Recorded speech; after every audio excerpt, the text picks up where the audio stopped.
विद्यार्थी मित्रांनो नमस्कार आणि आजच्या चालू घडामोडीच्या भागामध्ये आपल्या शौर्य करिअर अकॅडमी या ऑनलाईन प्लॅटफॉर्मवरून तुम्हा सर्वांचं मनपूर्वक स्वागत।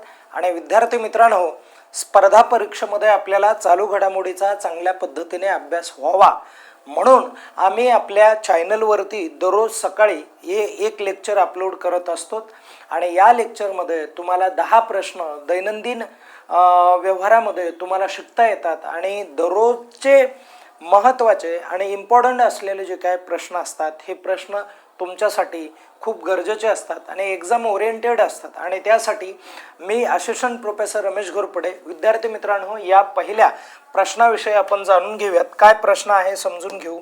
सर्वांनी व्यवस्थित लक्ष द्या। बघा, जागतिक मराठी संमेलनाचं उद्घाटन अलीकडे कुणी केलेलं आहे अशा पद्धतीचा तुम्हाला एक प्रश्न विचारला जाणार आहे। आणि जागतिक मराठी संमेलन आहे, हे जे संमेलन आहे हे या संमेलनाचे जे काय म्हणजे उद्घाटन जे आहे ते देवेंद्र फडणवीस यांनी केलेलं आहे, महाराष्ट्राचे मुख्यमंत्री। आणि तुम्हाला असं देखील विचारलं जाणार आहे की हे जागतिक मराठी संमेलन जे आहे हे संमेलन कुठे आयोजित करण्यात आलेलं होतं, तर हे पणजीला आयोजित करण्यात आलं होतं। बघा, कुठे आयोजित करण्यात आलं होतं? पणजी, जी गोव्याची राजधानी आहे, गोवा या ठिकाणी आयोजित करण्यात आलेलं होतं। आणि त्यानंतर एक महत्त्वाचं लक्षात ठेवायचं की या संमेलनाचे अध्यक्ष कोण होते, तर डॉक्टर अनिल कोकाडकर हे जे आहेत हे अध्यक्ष होते, म्हणून ते देखील आपल्याला परीक्षेला विचारलं जातं। तोही प्रश्न लक्षात ठेवायचा आहे। पुढे जाऊयात।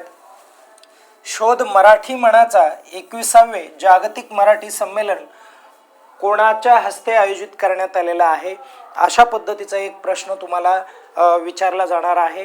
तर विद्यार्थी मित्रांनो लक्षात ठेवा, हे जे संमेलन आहे हे संमेलन जागतिक मराठी अकादमी ही जी संस्था आहे या संस्थेच्या माध्यमातून आणि त्याचबरोबर गोवा राज्य आयोजन समिती जी आहे या समितीच्या संयुक्त विद्यमानाने हे जे संमेलन आहे हे संमेलन गोव्यामधील पणजी या ठिकाणी आयोजित करण्यात आलेलं होतं, म्हणून हा प्रश्न जो आहे तो महत्त्वाचा ठरतोय। मग आता तुम्हाला अभ्यास करताना काय काय लक्षात ठेवायचं आहे? संमेलन कितवं आहे ते एक लक्षात ठेवायचं आहे, कितवे असणार आहे ते एक लक्षात ठेवावं लागेल, जे 21वा आहे। आणि ज्यानंतर आयोजनाचं जे काय ठिकाण आहे हे ठिकाण तुम्हाला लक्षात ठेवायचं आहे। आणि ठिकाण कोणतं आहे, तर गोव्यामधील पणजी हे ठिकाण आहे। त्यानंतर तुम्हाला याचे जे काय आयोजक आहेत हे आयोजक लक्षात ठेवायचे आहेत। तर आयोजकाचा विचार केला तर जागतिक मराठी अकादमी आणि गोवा राज्य आयोजन समिती यांच्या संयुक्त विद्यमानाने हे जे संमेलन आहे हे संमेलन भरवण्यात आलेलं होतं। आणि ज्या संमेलनाचे अध्यक्ष डॉक्टर अनिल कोकाडकर आहेत म्हणून ते अध्यक्ष लक्षात राहू द्या। त्यानंतर परत पुढे उद्घाटन कुणी केलं ते देखील तुम्हाला लक्षात राहिलं पाहिजे, तर उद्घाटन हे महाराष्ट्राचे मुख्यमंत्री देवेंद्र फडणवीस यांच्या माध्यमातून झालेलं आहे।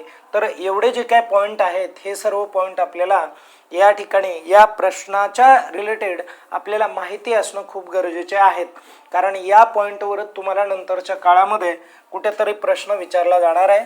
आता बघा, पर्यावरण ऋषी माधवराव गाडगीळ हे जे आहेत हे पर्यावरणाचे अभ्यासक होते आणि यांचं नुकतंच निधन झालेलं आहे। तर निधन वार्तेवरती आपल्याला प्रश्न विचारला जातो, तर यांचं नुकतंच निधन झालेलं आहे तर त्यांचं प्रसिद्ध आत्मचरित्र सांगा किंवा त्यांच्या आत्मचरित्राचं नाव काय आहे, अशा पद्धतीचा एक प्रश्न तुम्हाला विचारला जाणार आहे।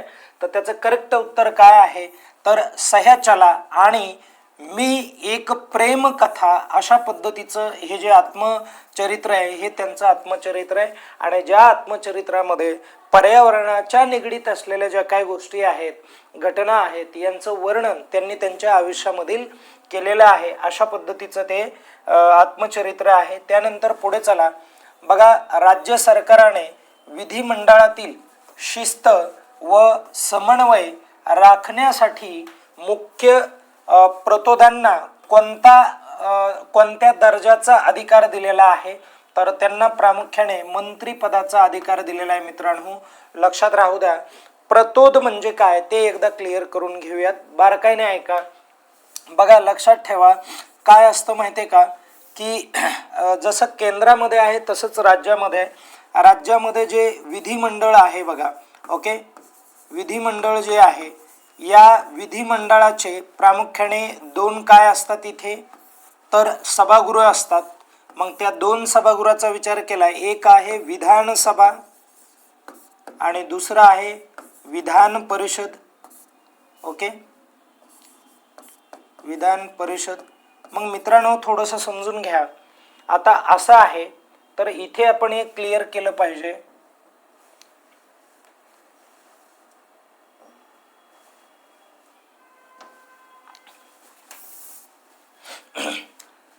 तर विधानसभेमध्ये सत्ताधारी पक्ष असतो, सत्ताधारी पक्ष असतो आणि इतर काही पक्ष असतात. ओके, आणि फक्त आपल्याकडे महाराष्ट्र विधानसभेमध्ये सध्या तरी विरोधी पक्ष नाही आहे, ती जागा रिक्त आहे. तर सत्ताधारी पक्ष जो आहे या सत्ताधारी पक्षाचे किंवा इतर पक्षाचे मी म्हणत आहे, इतर पक्ष, तर इतर पक्षाचे किंवा सत्ताधारी पक्षाचे जे काही सदस्य आहेत त्यांनी विधानसभेमध्ये योग्य तो कारभार करावा, शांतता त्यांची राखली जावी आणि म्हणून प्रत्येक पक्षाचा पक्ष जो असतो तो स्वतःचा एक काय ठरवत असतो माहिती आहे का, तर एक प्रतोद ठरवत असतो बघा, प्रतोद म्हणून एकाची नियुक्ती करतो ज्याला इंग्लिशमध्ये व्हीप म्हणतात बघा. ओके, आणि पक्ष प्रत्येक ठरवत असतो म्हणून त्याला आपण चीफ व्हीप म्हटलं गेलेलं आहे. म्हणजे काय माहिती आहे का, मुख्य प्रतोद असं म्हटलं गेलं आहे. आणि या मुख्य प्रतोदाला आता काय केलं आहे की मंत्री पदाचा आणि त्याचबरोबर प्रतोदांना राज्यमंत्र्याचा दर्जा देण्यात आलेला आहे. फक्त तो राजकीय शिष्टाचार आहे, त्यांना राज्यमंत्र्यासारखा दर्जा दिला आहे, त्यांना वेतन वगैरे त्या पद्धतीचं मिळणार नाही. तर लक्षात घ्या, जो मुख्य चीफ असणार आहे किंवा त्याला आपण काय म्हणतो मुख्य प्रतोद असणार आहे त्याला पेमेंट मिळणार आहे बघा 25,000. किती मिळणार आहे? 25,000. हा करंटचा विषय आहे. आणि जे प्रतोद असणार त्यांना किती पगार मिळणार आहे, तर त्यांना 20,000 इतका पगार मिळणार आहे. एवढं लक्षात राहू द्या, हा मुद्दा या ठिकाणी महत्त्वपूर्ण ठरतो बघा. आपण पुढे जाऊयात. नंतरचा प्रकार काय ते बघा, स्वदेशी बनावटीच्या तैमूर हवेतून मारा करणाऱ्या क्रूज क्षेपणास्त्राची चाचणी कोणत्या देशाने घेतली आहे, तर त्याचं करेक्ट उत्तर आहे पाकिस्तान. पाकिस्तानने हे जे तैमूर नावाचं जे काय क्षेपणास्त्र आहे हे क्षेपणास्त्र त्यांनी म्हणजे तयार केलं आणि नुकतंच त्या क्षेपणास्त्राची त्यांनी काय घेतलेली आहे, चाचणी घेतलेली आहे. म्हणून ते देखील लक्षात राहू द्या. पुढे जाऊयात आपण बघा, व्हेनेझुएला हे एक राष्ट्र आहे, खूप सध्या चर्चेत असलेलं आहे. आणि व्हेनेझुएलाचे राष्ट्राध्यक्ष निकोलस मादुरो यांना कोणत्या देशाने अटक केलं होतं, तर यावरती पाठीमागे पण आपण क्वेश्चन पाहिला होता. तर कृपया मला हा क्वेश्चन तुम्ही कमेंट करून सांगा ह्याचं उत्तर काय असणार आहे. त्यानंतर बघा, ग्लोबल चेस 2025 मध्ये किंवा 25चे विजेतेपद कोणत्या संघाला मिळालं आहे, तर याचं करेक्ट उत्तर काय आहे, अल्पाइन SG पायपर्स असा जो काही संघ आहे तो संघ विजयी ठरलेला आहे. म्हणून हे एक लक्षात राहू द्या. पुढे जाऊयात मित्रांनो. बघा, महाराष्ट्र साहित्य परिषदेचा जीवन गौरव पुरस्कार 2025 कोणाला देण्यात आलेला आहे, आणि ह्याचं करेक्ट उत्तर काय, लक्ष्मण गायकवाड यांना देण्यात आलेला आहे. त्यानंतर पुढे जाऊयात. लक्ष द्या, पहिला महाराष्ट्र आरोग्य भूषण पुरस्कार 2025 कोणाला देण्यात आलेला आहे, तर तो डॉक्टर लक्ष्मण गायकवाड. थोडं रिपिटेशन झाले मित्रांनो, लक्षात राहू द्या. साहित्य पुरस्कार हा लक्ष्मण गायकवाडांना देण्यात आलेला आहे.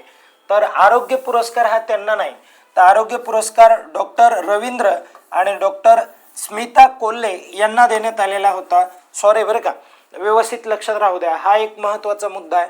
कोणता पुरस्कार म्हणालोय, महाराष्ट्र आरोग्य भूषण पुरस्कार हा यांना देण्यात आलेला आहे. ओके, आणि तो 2025चा आहे, हे पण लक्षात राहू द्या बघा. ओके, चला पुढे जाऊयात आपण.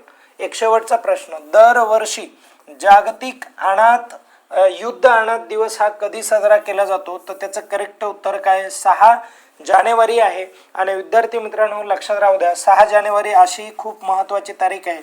कारण 6 जानेवारीला काय झालं होतं, 6 जानेवारी 1832ला म्हणजे भारतामध्ये पहिलं वृत्तपत्र सुरू झालं होतं. आणि असं विचारलं जाईल तुम्हाला की भारतातील पहिले वृत्तपत्र, तर त्याचं उत्तर काय आहे, भारतीय भाषेमधलं बरं का, किंवा मराठीमधलं पहिलं वृत्तपत्र कोणतं आहे बघा. मराठीमधील पहिले वृत्तपत्र तर ते दर्पण आहे. कोणतं आहे ते वृत्तपत्र? दर्पण आहे, दर्पण.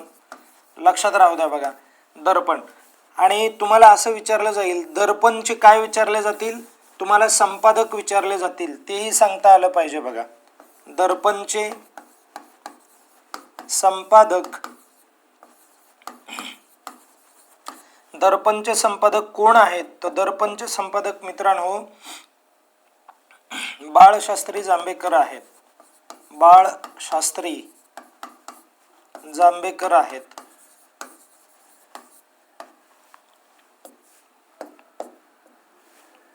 पुन्हा असं पण लक्षात घ्यायचंय तुम्हाला की दर्पण दिन कोणता साजरा करतो आपण, दर्पण दिन कोणता असतो, दर्पण दिन किंवा पत्रकार दिन कोणता साजरा करतो, तर 6 जानेवारी आहे.